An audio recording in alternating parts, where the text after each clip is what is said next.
La FCPE promeut bien sûr l'éducation à la santé. En fait, nous faisons, nous parents, beaucoup d'actions sur le terrain au sein des établissements scolaires, comme par exemple le poids du cartable. C'est un sujet qui revient à chaque rentrée scolaire.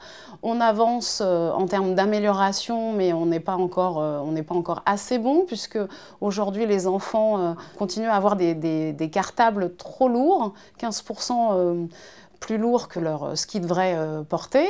Voilà. Il y a d'autres actions que l'on mène sur le terrain, comme l'exigence sur la propreté des sanitaires, mais aussi la sécurité, puisque beaucoup d'enfants appréhendent d'aller aux toilettes parce qu'ils ont peur de ce qui se passe, parce que c'est pas toujours surveillé. Ensuite, nous avons bien sûr une autre action très forte, c'est l'introduction du bio dans les cantines scolaires, les restaurants scolaires d'ailleurs, c'est ce qu'on dit aujourd'hui. C'est aussi une façon de sensibiliser les enfants à bien manger.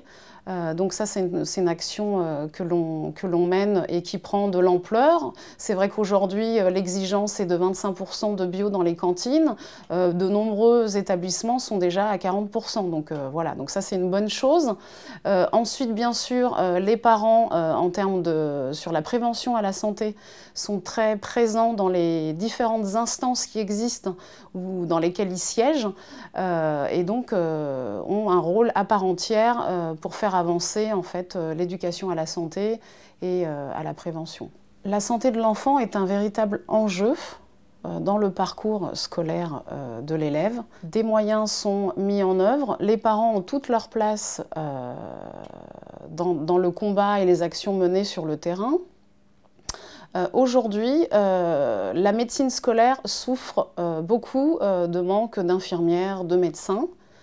Il est temps aujourd'hui d'ouvrir les portes des établissements scolaires et de pouvoir faire entrer les médecins généralistes ou d'autres médecins dans l'enceinte des établissements, puisqu'aujourd'hui, voilà, on n'a pas assez de médecins scolaires. C'est un vrai manque et c'est quelque chose qui doit avancer. Et en fait, nous, en tant que parents, du coup, on a vraiment du mal à faire avancer cette question parce que ça touche plus les professionnels de la santé, en fait.